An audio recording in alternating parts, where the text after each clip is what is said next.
Alright jumpers, video kali ni abang nak challenge 2 orang, 1 jam kru dan 1 lagi customer. Tapi dengan twist je, cabaran dia diorang kena backflip sambil pegang kamera macam abang ni.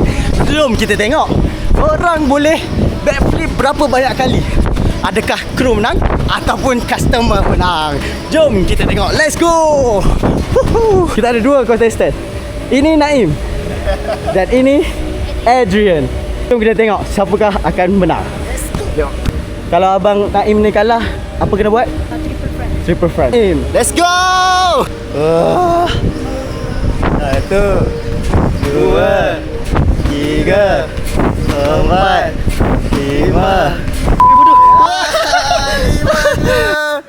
5 je. Adakah anda bersedia? Okay, let's go. Kita tengok Adrian.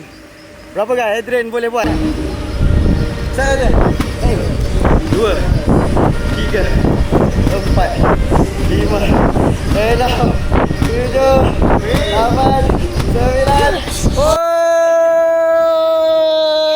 9. So, pemenangnya adalah Adrian.